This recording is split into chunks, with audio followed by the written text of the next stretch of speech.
Hey everyone, this is Vanessa. Welcome to Collide Student Ministry Online. This is Wednesday Night Live. We hope that you have had a great week and we are excited that you are joining us. First, we would like to let you know that we are giving away a free DoorDash order at the end of broadcast. In order to enter, you need to like and comment before the video ends.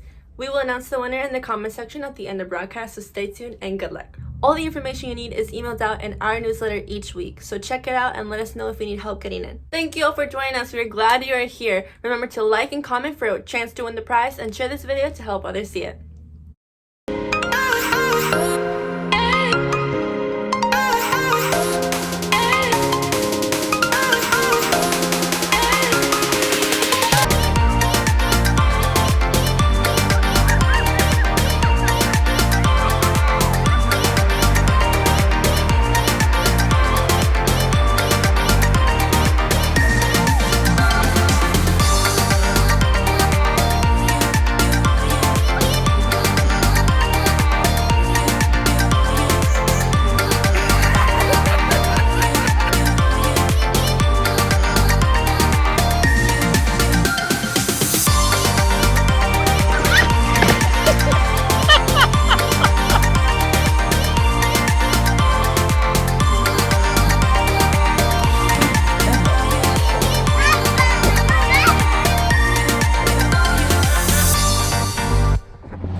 days the furnace finds my faith. You're the fourth within the flames. I don't need to know what the future says, 'cause if the past could talk, it would tell me this: my God isn't finished yet. If he did it before, he can do it again. So I'll trust him with what comes next. For the God I know is known for faithfulness. Yeah, my hindsight says I can trust him with what's next. For the God I know is known for faithfulness. There's more ahead than what's behind me, 'cause through the highs and lows and in between, God, you go ahead of me. And where you call me, I will follow. If the water folds beneath my feet, then you'll pull me from the deep. I don't need to know what the future says, 'cause if the past could talk, it would tell me this: my God isn't finished yet. If he did it before, he can do it again. So I'll trust him with what comes next. For the God I know is known for faithfulness. Yeah, my hindsight says I can trust him with what's next. For the God I know is known for faithfulness.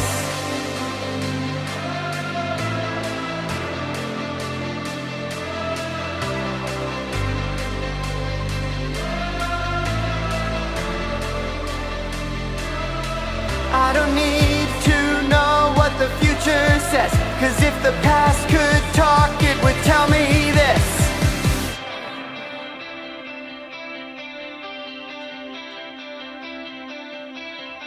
my God isn't finished yet. If he did it before, he can do it again. So I'll trust him with what comes next, 'cause my hindsight says I can count on this: my God isn't finished yet. If he did it before, he can do it again. So I'll trust him with what comes next. For the God I know is known for faithfulness. Yeah, my hindsight says I can trust him with what's next. For the God I know is known for faithfulness.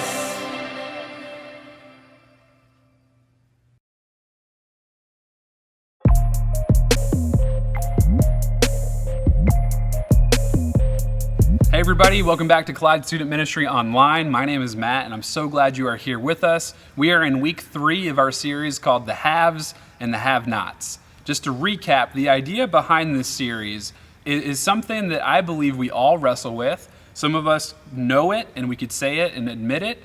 And then I think some of us maybe like subconsciously under our skin have felt this way one time or another. It's this idea that there's some people who have it and there's some people who don't, right? There's some people who have enough money or a lot of money, and there's some people who don't. Some people have a lot of friends and a lot of influence and popularity, and some people don't. There's talent and opportunity, there's skill, and there's friends, and there's all these different things, and we kind of make our own comparison to say, this person has it, but I don't. Like, that person's really good and talented, but I'm not. That contradicts the truth we find throughout the Bible that all of us are invited to the same opportunity in Jesus Christ, the same mission of Jesus Christ. Now, that opportunity will look different. Like, the opportunity itself is unique for each of us, but we're all being called to love the Lord your God with all your heart, soul, mind, and strength, and love your neighbor as yourself. That's for all of us. That's not a only for you, only for them.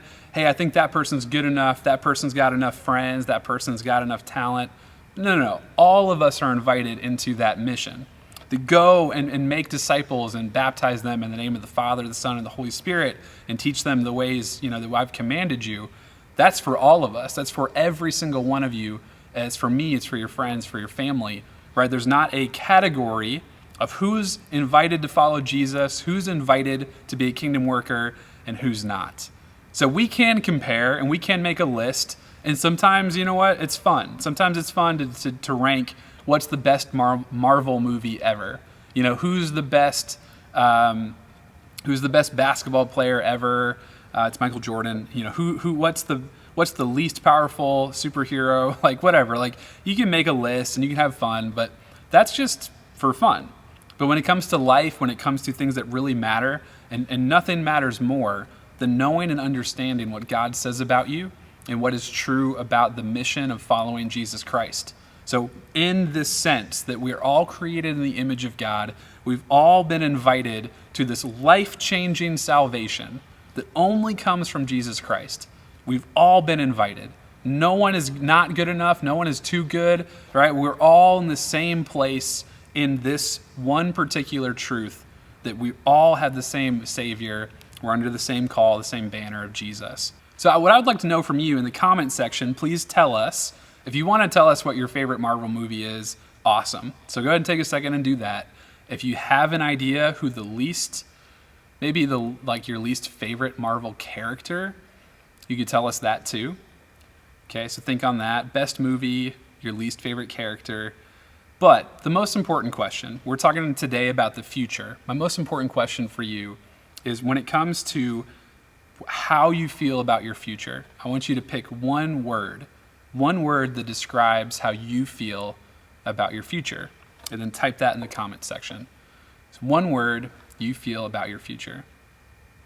Mine right now, honestly, would be probably the word anxious, and I'll unpack that a little more later.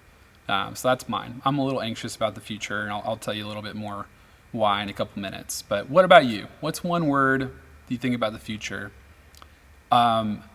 The future can be scary. It can be super exciting. I remember at this time of year how excited I was for the school year to almost be over, right? Like so ready for summer trips and just like not having to do homework every day, so ready for like sleeping in and staying up late and all this stuff. This time of year was always my favorite because it was like the anticipation of summer coming, and like the ice cream man's coming every day. So me and him are like best friends all summer. Type in the comment section, what do you get if you go to the ice cream? Like if you get ice cream, what do you get? Not flavor, but you know what I'm talking about? The ice cream man's got he's got the Spider-Man one. There's like the SpongeBob one. There's Choco Tacos. There's cookie sandwiches. Like what was your go-to ice cream treat from the ice cream man or maybe from the convenience store? So this time of year, man, the future was looking good because I was ready for summer. But, maybe we're even talking longer than just the next couple months. Maybe we're talking the next couple years, maybe 4, 5, 6 years down the line. I mean, here's the truth. None of us know exactly what that's going to look like. We can make our plans. We can have our own ideas and our own goals and ambitions, and that's amazing. But none of us know for sure exactly what that's going to look like, right? I mean, 2019, I think we all had a lot of ideas about 2020 and what that was going to look like. Probably none of us guessed COVID pandemic or, oh my gosh, you guys, 2020. We probably didn't guess COVID pandemic. We probably didn't guess about the killer bees, what were they called? The murder hornets. We probably didn't guess about like Tiger King and it's just a lot of weird stuff happened last year. We don't know what the future holds. And I think that's why we can get into, a fearful or maybe we're over dependent on our plans. Like I'm so set that this is what has to happen that I've got either so much trust on my plan or I'm maybe too stuck in fear. And there's only one way to really navigate the future that works, is healthy and helps us follow Jesus. So we're going to continue to look at the life of Moses and to kind of bring you guys up to speed. Moses had a crazy past. Moses has one of the weirdest, heartbreaking, awful pasts, story in the Bible. Last week in the present moment, God shows up in the craziest of ways in a burning bush and says, Moses, right now I've got an opportunity for you to do something amazing. He talked, Moses did, was like, God, I can't, I'm not good enough, my past, God, the future is too scary, I'm not the right person, God, not today, not me, somebody else. And God's like, Moses, it's you. I'm picking you for this. This is the thing I've planned for you to do this. And finally, Moses says yes. So we're kind of going to fast forward through the future. From that moment forward into the future, over and over again, Moses is in the position, day by day, moment by moment, where he doesn't know what comes next, but he has this daily opportunity to rely on God to get him through it.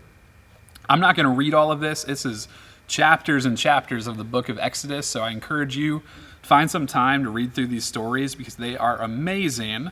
You guys might be familiar with some of this story, so I'm going to give you kind of a summary recap, but from that present moment where Moses says yes for the first time, he's now moving forward into the future with this opportunity day after day, moment after moment, to focus his faith on God, to rely on God, and to look at these question marks, the fear, and maybe he has an idea in his mind of how this is going to go, but he's going to have to rely on God for it. So the power of this man, Pharaoh, and Pharaoh's like, he's the one looking around like, I've got it, the rest of you all suck. Like, I've got it, you are the have-nots, I'm the biggest, baddest man in the world, I'm basically a demigod, I have all the power, I have all the influence. That's the person Moses has to go talk to. So knowing how hard Pharaoh's heart was, like his heart was just stone, that it couldn't be soft to see what the truth is, God knew that he would have to demonstrate great power and great authority over Pharaoh, the false gods of Egypt, the people that were like the political, religious leaders in Egypt. God would use 10 plagues to show that he is in control and no one else is. So those plagues, every time Moses comes and says, Pharaoh, let the people go, and Pharaoh says, nope. Okay, well, here's what God has for you. It was water turning into blood, which is disgusting. I'm just going to say, that's gross. There was the plague of frogs, just like frogs everywhere. Plague of lice everywhere. Livestock dying everywhere. Boils and rashes on the skin of the Egyptians. Ugh, that's gross. Hail falling from the sky. Locusts coming and eating all the crops. And then the last two are the darkest, literally and figuratively. The 9th plague was total darkness, the almost like eclipse of the sun, just blackout in Egypt. And then the last was the killing of the firstborn children in Egypt. Just heartbreaking, devastating loss that the people had to go through. And God sent these judgments again to humble the heart of the Pharaoh and to show that the false gods of Egypt are not real. They have no authority. Only God can control these elements. Only God controls the nature and the animals and life and death and darkness and light. All of these sound terrible. Quite honestly, on a lighter note, it does remind me of the cicadas that are coming. I'm not ready for that, friends. I'm not going to be okay, but I guess we'll get through it. We'll figure it out. When those things start popping up in my yard, you guys might not see me for a couple weeks. I might be hiding, but I'm going to try and be brave. So these are the plagues of Egypt. And finally, Pharaoh's heart is broken. So he says, get out of here and go. And even from that point, Moses doesn't know where to go. He just gets the people and they start leaving. And so God provides for them. There's a pillar of cloud and sand. Then there's a pillar of fire by night that they can follow and navigate their way. And then they get stuck, at the Red Sea. And Pharaoh's army's coming because they've changed their mind and they're going to recapture all the slaves and drag them back to Egypt. And then God tells Pharaoh, this is what I need you to do. And suddenly the Red Sea parts and opens and the people of Israel can walk through it. And then it crashes back down on the Egyptians chasing them. I mean, crazy stuff all through this Exodus 6 through like 18. And then their people are lost and God shows them where to go, and they're hungry and he gives them food, and they're thirsty and God gives them water. And this is the pattern. Like, this is kind of where we end up when we talk about the future. You're never going to have all the answers. You're never going to know everything. So every day and every moment is an opportunity to say yes and trust God for what comes next. It's to say yes to God. I trust you. Whatever happens next might not be easy. Like, God did not just like pick them up, transport them on the other side of the water. Like, God split the sea, but they still had to go walk through it. God didn't just pick them up out of Egypt and transport them to the promised land. Like, they had to get up on their feet and go. Like, you still have to do the work. You still have to walk the walk, but God is going to be with you. God is going to walk with you and show you the way if you're willing to follow him into the future. A lot of times, guys, as we look at the future, we have this idea of what I think the future is going to be like. I've got my own agenda, and when I finish school, I'm going to do this, and then this is going to happen, and then this is going to happen, and then this is going to happen, and that's great. Like, we should, don't hear me say the wrong thing, we should make plans. We should. I've heard people say when we make plans, God laughs. I don't know, that makes God seem kind of cruel. I think God wants us to make plans. I think God's totally okay with you having a calendar and like 3 months from now making a note that says, I want to go to Six Flags. Awesome. But when that day comes and there's a thunderstorm, God's not sitting there like, haha, I took away your Six Flags. That's not God's heart for you. You can make plans. You can have dreams. You can have goals. I think when I graduate, I want to go to this type of school. I think I want to go maybe into the Army. I think I want to have this type of job. I'm in a relationship right now. I hope my plan a year from now is I'm still in a relationship with that person. Well, I can't control if they break up with me. I can't control if I don't get into that school that I wanted to go to. I can still have a plan. I can still have an idea for the future, but my hope, my joy, my strength is not coming from my plan. Like, God told Moses, go and tell Pharaoh to let the people go. Okay, so that's my mission, but Moses, one, he didn't really know how to do that, so God helped him every step of the way. Like, everything he ever needed, he had to come back and say, God, would you help me do this? That's the best place to be, because even if you have a plan, it's probably not going to go 100% the way you want. So in that moment, do you either bury your head in the sand because my life is ruined and I didn't get exactly what I want, or maybe, just maybe, God has something else for me, or maybe he has a way to help me get through this. Maybe there's something that I didn't see or expect that's still available for me. Maybe these experiences that are not exactly what I drew up for myself might actually be better than what I originally thought or dreamt of. Now, we don't know that if we don't trust God. If we just quit and say, this is the worst, then we're going to miss out on what could be around the corner for us if we keep going. Our life, our family, I'm a little anxious right now because my wife, Emily, is pregnant. We're going to have our third baby boy this summer.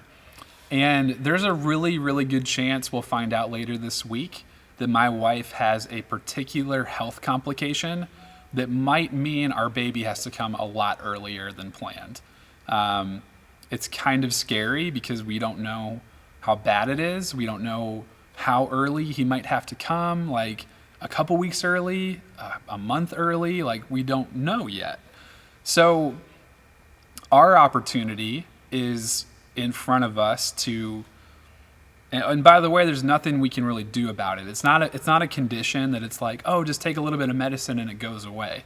It's not going to go away. She has a certain pregnancy complication, or at least we believe she does. We'll find out. But if she does, then that's kind of where we're at, is we would love to have a healthy, happy baby on time in the best possible scenario, but it might have to be early. It might have to be a little more difficult than what we originally planned for.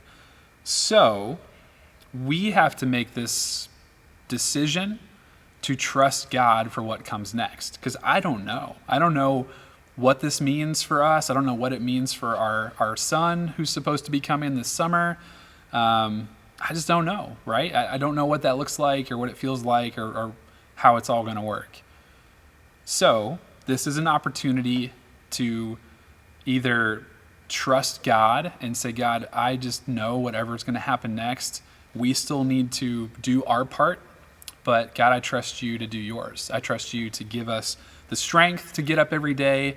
God, we pray for the joy to still be thankful, and we still have a baby coming. And right now, as far as we know, everything is going to be okay.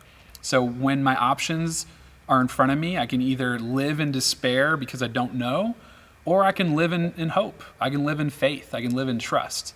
I mean, for you, I mean, what are you, because what my hope and prayer is that not only do we have at the end of this summer a healthy, happy baby, but we have a healthy, happy story to tell people about how God was good and is good and will be good in the future. So for you, what are you thinking about for the future? What is something that you're not quite sure? You don't need to write this in the comment section, but you're not quite sure how it's going to go yet. What are you going to do with that feeling? Are you going to let it eat you from the inside? Are you going to let it change the way you live or follow Jesus today? Or are you going to lean in and say, God, I need you to help me. I need you to show me what to do next. I need you to give my heart some peace and some courage, because the road ahead might not be the road I picked, but it's the road that I'm going to have to walk through. So God, I don't want to walk it alone. And I just want you guys to know that's what life is most of the time. Is it's an opportunity to walk with God, to follow the footsteps of Jesus, and to know you're never alone. You're never alone or abandoned. And as we look at our future, I mean, you know, maybe you're like, if I could see everything, if I could be prepared and I knew exactly what happens in 5 years, I mean, that would be pretty cool, I guess. But there's something about the adventure, the journey of every day I wake up and it's like, okay, God, what are we going to do today? You know, every moment I get to say, God, what's the next step going to look like? And how are you going to, you know, how are you going to show your goodness in this situation? We're going to continue this series and wrap it up next week. I want to know that we're cheering for you guys as the school year ends. We're very excited for the summer, and we'll get some more information out to you soon about what the summer is going to look like. So stick with us. We'll be back next Thursday. Oh my goodness, next Wednesday night, 7 o'clock, same time. We hope you join us for small groups tonight on Zoom, and we'll see you later.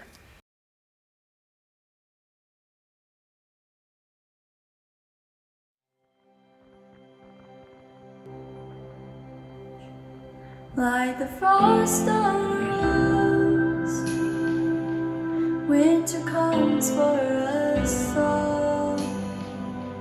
Oh, how nature acquaints us with the nature of patience. Like a seed in the snow, I've been buried to grow. For your promise is loyal, from sea to Sequoia.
seasons, I'm just in the winter.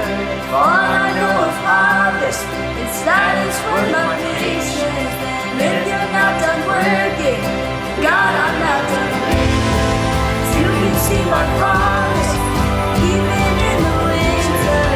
Lord, God brings, even in danger. All I know of seasons is that you take your time. Stand, stand your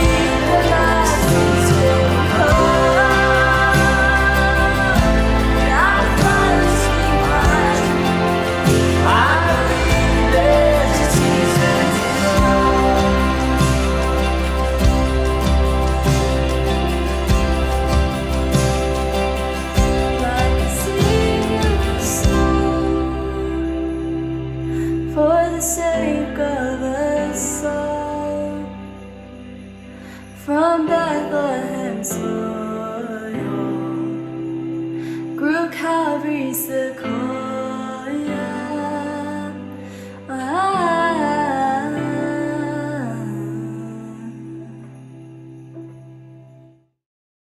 Hey everybody, thanks for hanging out with us tonight. We hope you have a great rest of your week.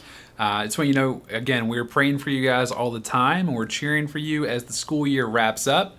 Summer is almost here, so we want to encourage you to continue to keep checking our Instagram, Facebook page. We'll probably get back on TikTok pretty soon as well, so there's updates going out all the time. We have coming up a graduation event for the class of 2021. Please sign up as soon as possible if you're graduating this month or next month. You don't want to miss that. It's for our graduating high school seniors.